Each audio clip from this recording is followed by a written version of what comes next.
Yang kedua, bagaimana kita bisa menerima kebenaran? Kalau saudara mau beri diri untuk menjadi murid dari kebenaran itu. Sebab kalau kita sama saja, tidak arti. Pendeta khotbah berjam-jam tapi tidak masuk. Kenapa? Karena kita tidak mau beri diri. Ayat 31.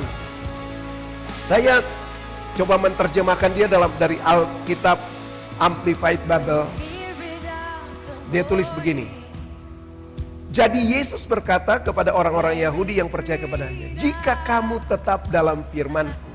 Di situ ada pakai tanda kurung.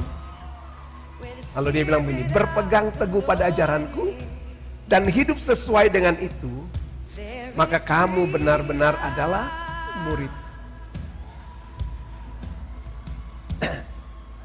Kita tidak akan pernah bisa menerima kebenaran kalau kita tidak mau jadi murid dari kebenaran itu. Kita hanya benar-benar menjadi murid dari kebenaran itu kalau kita mau beri diri. Berpegang teguh pada ajaran itu dan harus hidup sesuai dengan ajaran itu. Itu yang kedua. Jadi yang pertama, saudara harus menerima kebenaran, biarkan kebenaran itu membar dari pikiran saudara. Lalu yang kedua, saudara harus membuka pikiranmu untuk mau menerima setiap kebenaran yang kita terima. Input yang mempengaruhi pikiran kita itu dari apa yang kita dengar. Karena itu hati-hati dengan apa yang kita dengar.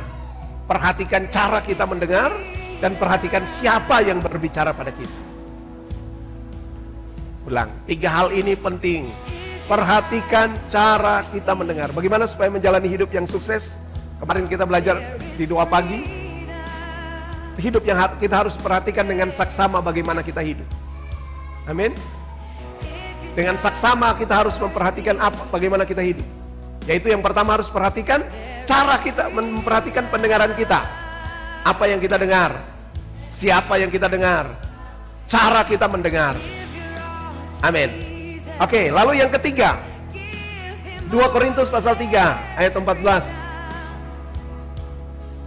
Tetapi pikiran mereka yang telah menjadi tumpul, sebab sampai pada hari ini di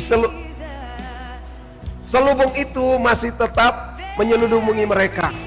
Jika mereka membaca perjanjian lama itu tanpa disingkapkan, karena hanya Kristus yang dapat menyingkapkannya. Bahkan sampai pada hari ini, setiap kali mereka membaca kitab Musa, ada selubung yang menutupi hati mereka. Tetapi apabila hati mereka berbalik kepada Tuhan, maka selubung itu diambil daripadanya. Sebab Tuhan adalah roh, dan di mana ada roh Allah, di situ ada kemerdekaan. Apa artinya? Saudara, kita membutuhkan satu yang namanya pola. Ini tadi firman, tadi kebenaran. Kita mau jadi murid kebenaran itu. Tidak saja kita belajar tentang kebenaran, tapi kita juga harus mengikuti kebenaran itu, yang disebut dengan pola. Pola atau model, pola atau cetakan. Dan tidak ada cara lain yang bisa kita ikut selain model Kristus, pola Kristus.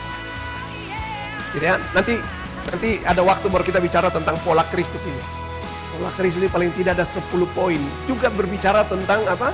Mindset, mengubah mindset kita. Iya. Jadi yang ketiga adalah kita harus mau dibentuk, mau dipola seperti Kristus. Ini ya.